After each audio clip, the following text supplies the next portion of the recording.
اللہ کا فرشتوں کی مجلس میں حضور کی ثنا کرنا یہ درود ہے، حضور کی مدح فرمانا، محبوب کی شانوں کو بیان فرمانا۔ یہ صحیح بخاری میں صلاۃ کا ترجمہ حضرت ابو العالیہ رضی اللہ تعالی عنہ سے کیا گیا ہے۔ تو پھر درود کا مفہوم بہت وسیع ہے، حضور کی مدح و توصیف، حضور کے حسن کا بیان، حضور کے خصائل کا عنوان، آقا کریم کے شمائل کا تذکرہ، حضور علیہ السلام کے فضائل کی باتیں، حضور کی عظمتوں کا عنوان، یہ سب کچھ درود کے زمرے میں آتا ہے۔ اور پھر ساتھ صیغہ بھی درود کا ہو اور اس میں شانیں بھی حضور کی ہوں، جس طرح درود تاج میں ہے، تو اس میں حضور پر درود بھی بھیجا گیا اور ساتھ حضور کی عظمتوں کو بھی بیان کیا گیا۔ تو یہ ایک خوبصورت گلدستہ بن گیا۔ درود شریف کے جو مفاہیم بیان کیے گئے ہیں، ان سب مفاہیم کو یہ اپنے جلو میں لیے ہوئے ہے یہ درود۔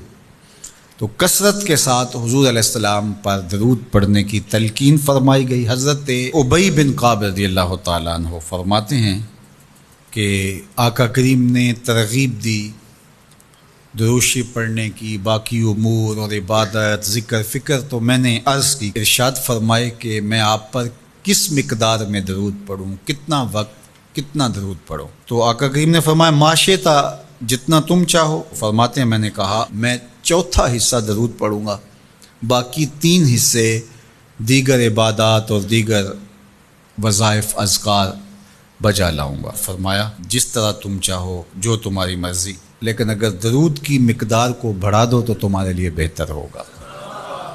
تو میں نے کہا النصف، میں آدھا وقت درود پڑھا کروں گا اور باقی چیزیں باقی آدھے وقت میں کروں گا۔ فرمایا جس طرح تم چاہو، لیکن اگر درود کی مقدار کو بڑھا دو تو تمہارے لیے بہتر ہوگا۔ میں نے کہا کہ حضور میں 2 حصے درود پڑھوں گا اور 1 حصہ باقی وظائف اوراد بجا لاؤں گا۔ فرمایا جیسے تمہارا دل چاہے، لیکن اگر تم درود کی مقدار کو بڑھا دو تو تمہارے لیے بہتر ہوگا۔ فرماتے ہیں میں نے کہا حضور میں پڑھوں گا ہی درود، سارا وقت میں آپ پہ درود ہی پڑھتا رہوں گا۔ فرمایا پھر تمہارے سارے دکھ، تکلیف، اذیتیں، پریشانیاں، اس کے لیے یہ درود کفایت کرے گا اور تمہارے گناہوں کی مغفرت فرما دی جائے گی۔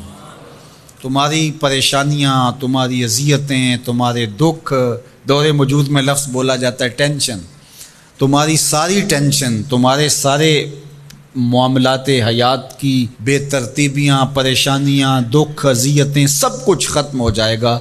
درود سب دردوں کا مداوع ہو جائے گا، سب دکھوں کا علاج ہو جائے گا، سب پریشانیوں کا حل ہوگا، سب مصیبتوں کا مداوع بن جائے گا، اور ساتھ ساتھ تمہارے گناہ بھی بخش دیے جائیں گے۔ تو درود جتنی کثرت کے ساتھ پڑھا جائے اللہ کی اتنی ہی رحمتیں نازل ہوتی ہیں۔ تو باقی وظیفے، باقی اوراد وہ بھی فضل و شرف والے ہیں، لیکن حضور نے فرمایا کہ پھر تمہارے لیے ایک درود ہی کافی ہو جائے گا۔ اللہ اکبر۔ فرمایا جو میرے اوپر 1 مرتبہ درود بھیجتا ہے اللہ اس پر 10 رحمتوں کا نزول فرماتا ہے۔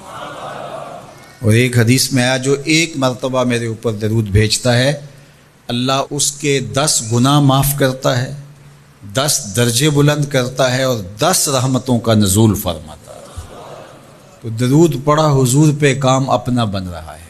تو درود پڑھنے سے انسان کا باطن سنورتا ہے، اندر پاکیزگی نصیب ہوتی ہے، گناہ دھلتے ہیں، عیب دھلتے ہیں، پریشانیاں ختم ہوتی ہیں، مصیبتیں، آلام، مصائب، دکھ، ٹینشن، پریشانی جو کچھ بھی ہے یہ ختم ہوتا ہے، اور درود پرسکون بنا دیتا ہے انسان کو۔ راحت بخش ہے وظیفہ، سرور انگیز ہے یہ وظیفہ، نور بیز ہے یہ وظیفہ، ماحول میں شگفتگی پیدا کر دیتا ہے۔ اگر درود شریف پڑھو گے تو تمہاری بہت ساری پریشانیاں ختم ہو جائیں گی، تمہارے دکھوں کا مداوع ہوگا، تم ریلیکس ہو جاؤ گے درود پڑھنے۔ یہ درود شریف کی برکات ہیں۔ 1 مرتبہ درود پڑھنے سے 10 رحمتیں نازل ہوتی ہیں، اور جو بار بار حضور پہ درود پڑھتا ہے تو بتاؤ کہ کتنا بڑا ذخیرہ رحمتوں کا اس کے اطراف میں پھیل گیا۔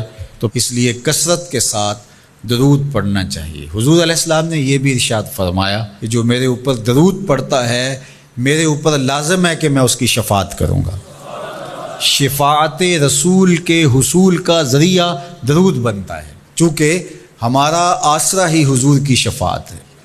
وہ دامن شفاعت کھولیں گے تو ہم گناہ گاروں کا کام بنے گا، اور وہ نصیب کیسے ہوگی حضور علیہ السلام کی شفاعت؟ کثرت درود سے۔